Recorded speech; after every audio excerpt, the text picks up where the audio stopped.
Her several accolades, including being named one of the top 10 most inspirational women of 2011 by NBC's iVillage.com. Please welcome to the stage, Kristen.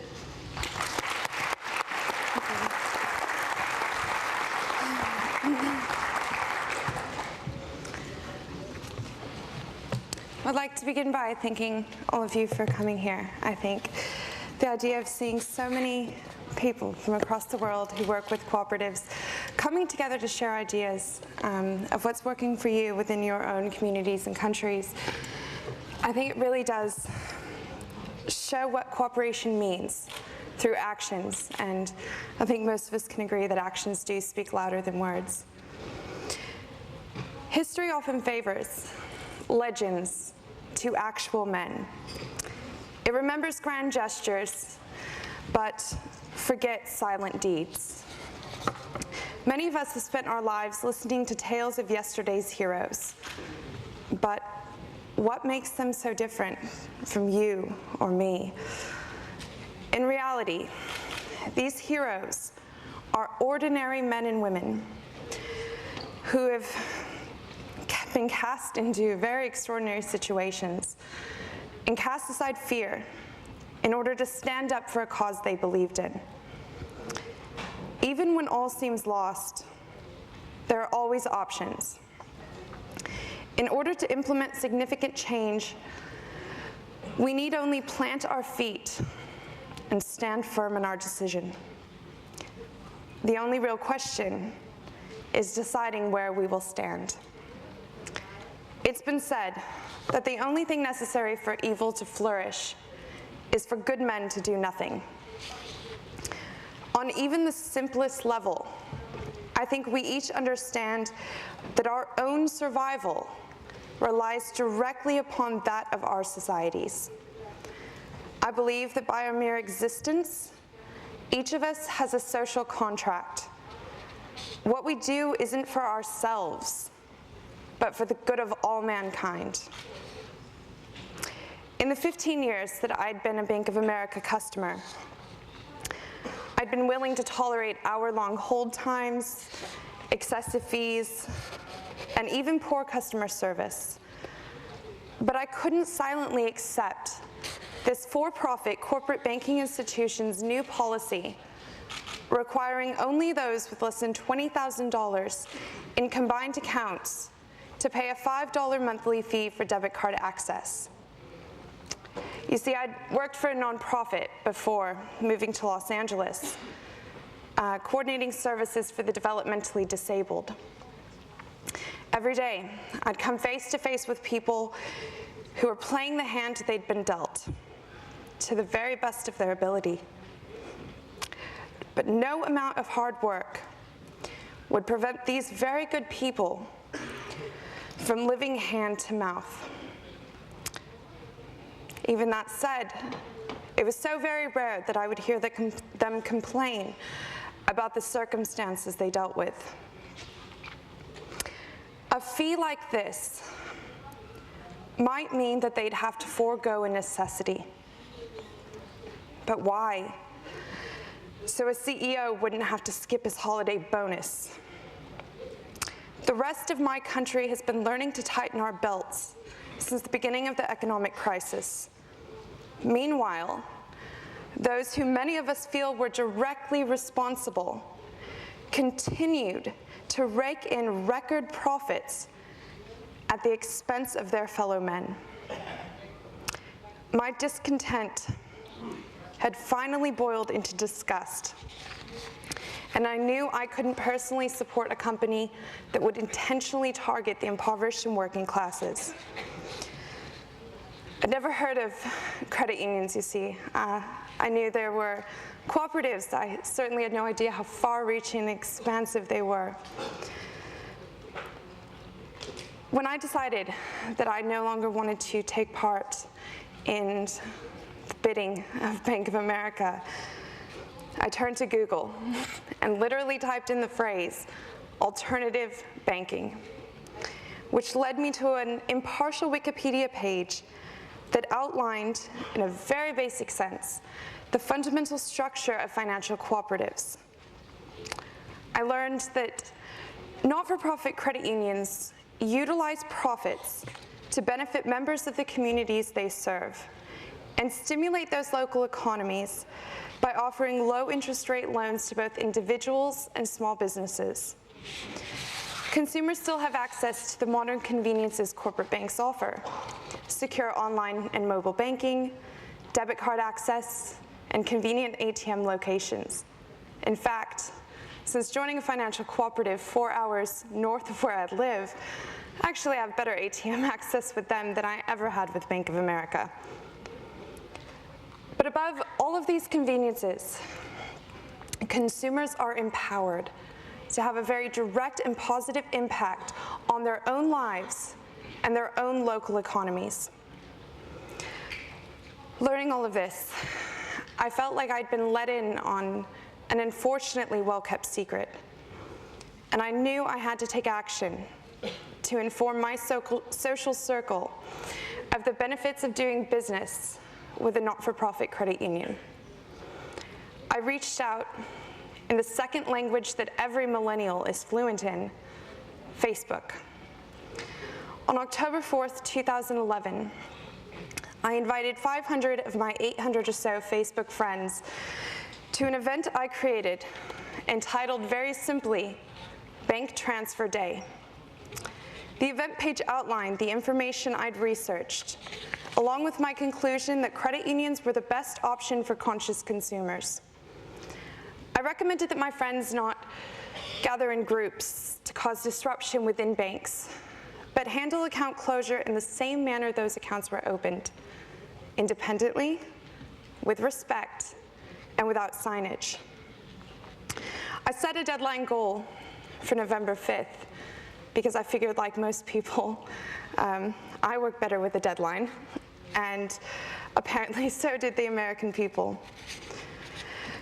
Within 3 days, the Bank Transfer Day event had 10,000 attending RSVPs. That is with absolutely no marketing budget, that many people took hold of this very simple idea. The fourth morning, I received a phone call from Jen Dahl, a reporter for the Village Voice.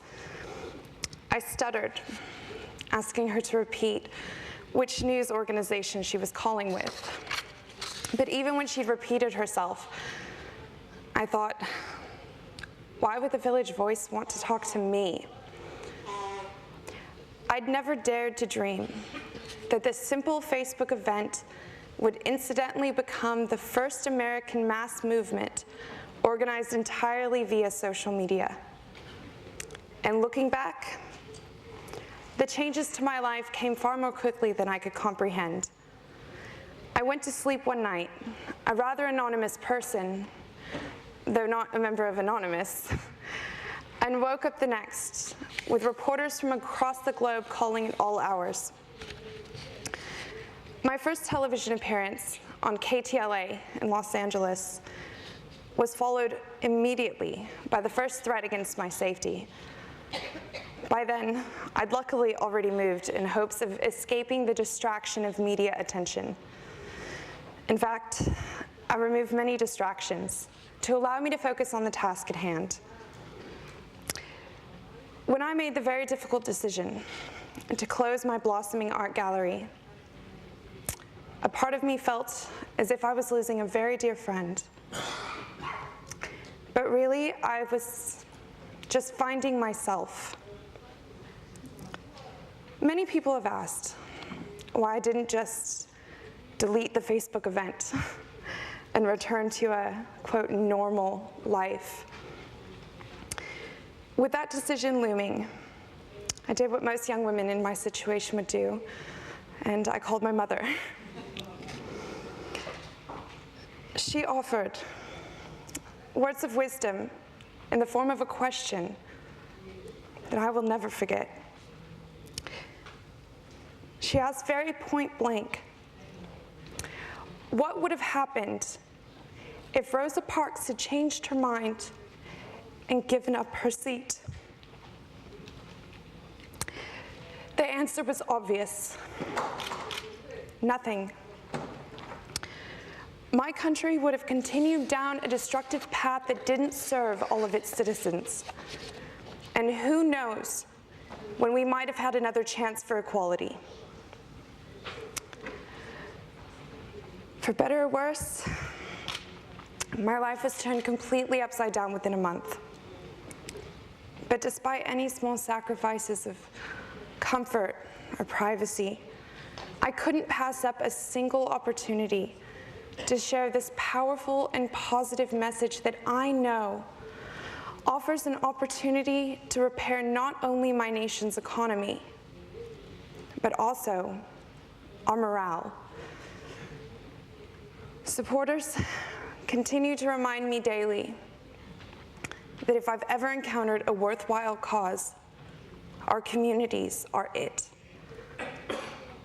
In mid-October of last year, while riding back with a friend from Los Angeles International Airport, I received a Facebook message on my mobile from an 80-year-old Wisconsin woman who identified herself as a member of the Tea Party.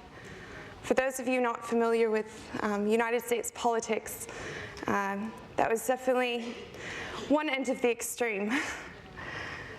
In nearly any other cause outside of our communities, we would likely have very opposing views, this woman and I. But it was remarkable that we agree on this one very important issue.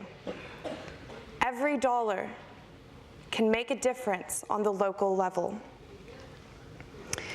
This very sweet woman had asked her granddaughter to create a Facebook account for her so she could RSVP to the event and send me a message of thanks and encouragement. With tears in my eyes, I turned to look out the car window just as we were passing the Bank of America and Wells Fargo buildings towering over the freeway. I was initially startled by these looming giants until I remembered one very simple and very important thing. You see, I live in a capitalist society. And while a capitalist society allows for businesses to choose how they will operate, it also offers a duty, an obligation for consumers to support businesses whose values echo their own. In fact, in capitalism, no business is too big to fail. In that moment, I was overcome with an utter loss of fear.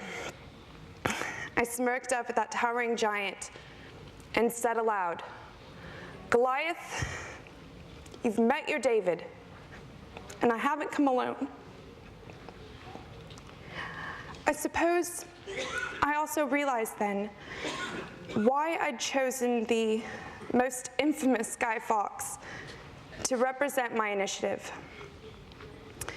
You see, while he chose a violent approach that I won't pretend to begin to comprehend, we share a deeply rooted respect for individual autonomy and the opportunity and freedom for people to direct their own destinies and defend the communities that they have worked so hard to build.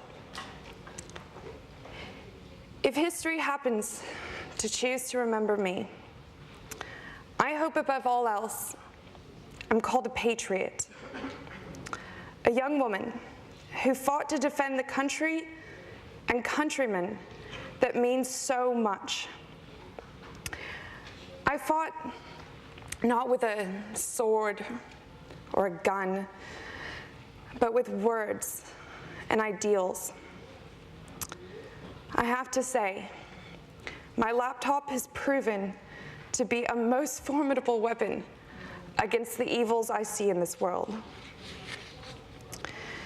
Through this experience, I've had an opportunity to share the values I learned growing up in a very small farming community through countless national and international outlets. And I think I've lost track of the number of honors and awards I've received.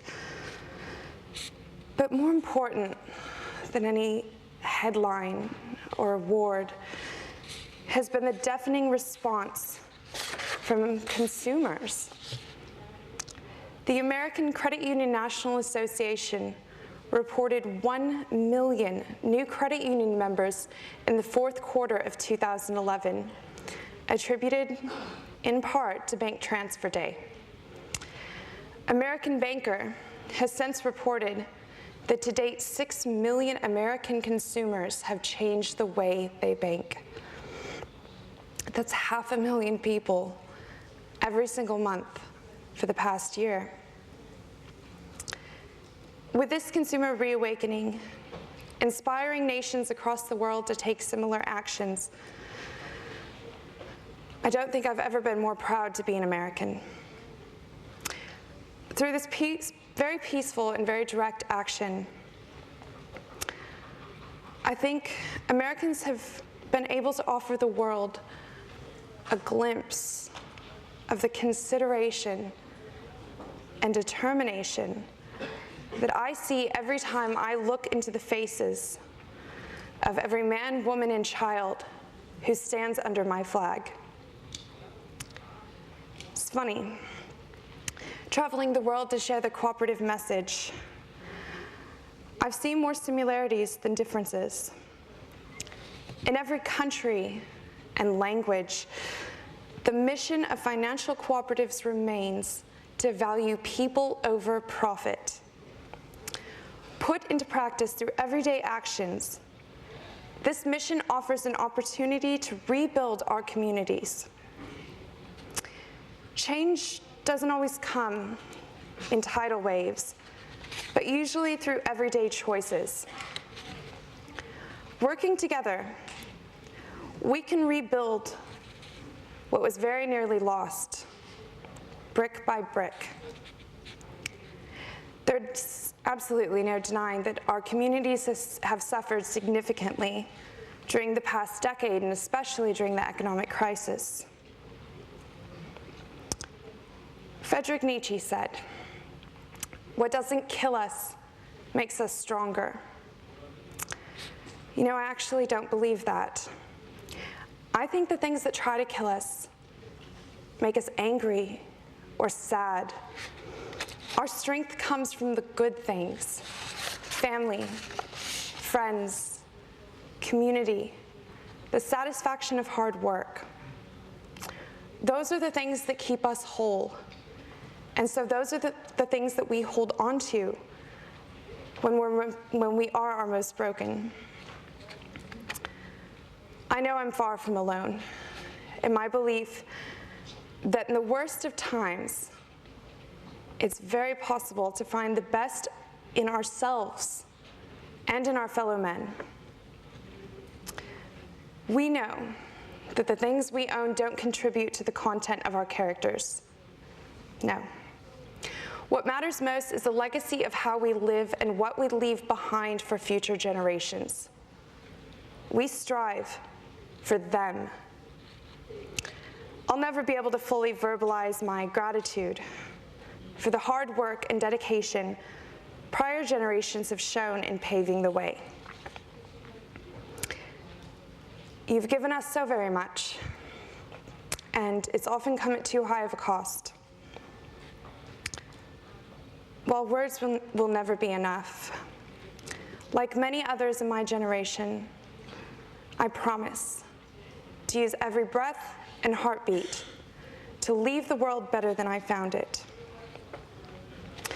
Cooperatives are an incredible resource in that quest. So it's no surprise that this new civic generation would be as drawn to them as the last one was.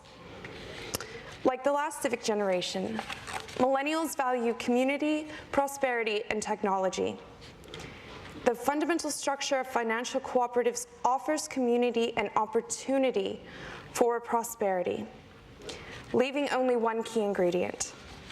By adding and evolving technology to keep pace with the desires of these next two generations, cooperatives will only see an increase in support from younger members of the communities they serve. there's no doubt that social media will continue to play a vital role in garnering the attention of the incoming consumers, small business owners, and even government leaders. Millennials really do want to change the world for the better, but we know we can't do it alone. As we rise into true adulthood, we will need your wisdom, learned through painstaking trial and error. We may have new ideas, but you have experience, and both are crucial components in preparation for the future of cooperatives and our individual nations. Whether or not your cooperative is fortunate enough to participate in an existing mentorship program to guide the evolution of the next generation of leaders, I compel each of you to individually do as I have done and take matters into your own hands. Across the country and world, there are countless young men and women who believe so fervently in the idea of people helping people, yet many of them lack a solid form of mentorship.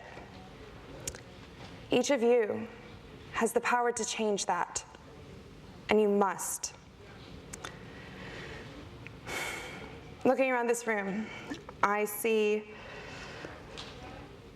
wisdom and hope unparalleled in any other industry. The word seems to fall short to describe how truly blessed each of us are to have this strong support network of people who've come together of their own free will and chosen to dedicate their lives to helping others help themselves. It's very painful for me to say that if the next generation of cooperative leaders aren't prepared for the tasks that lay ahead, your life's work will be for naught. The tasks that lay ahead are truly monumental, but I'm utterly confident that financial cooperatives offer an opportunity that will lead individual nations down a path toward economic recovery.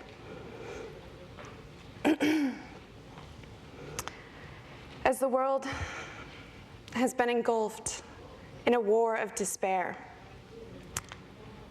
cooperatives offer us a fighting chance.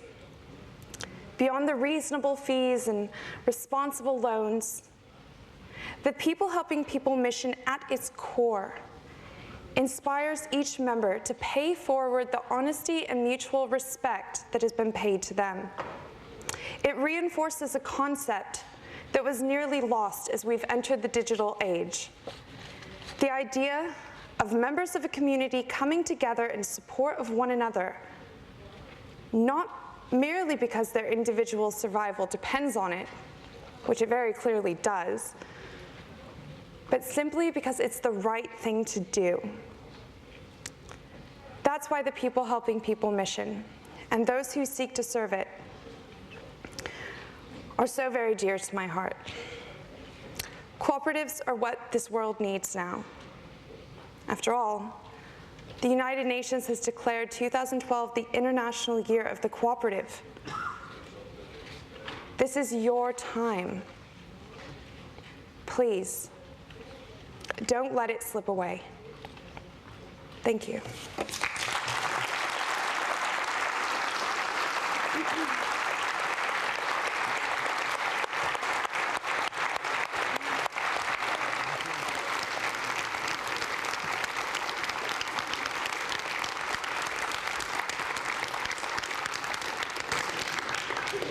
I think we'll all agree that was an incredibly powerful and inspirational story there from Kristen Christian, so might even give her another round of applause for that, if you wouldn't mind.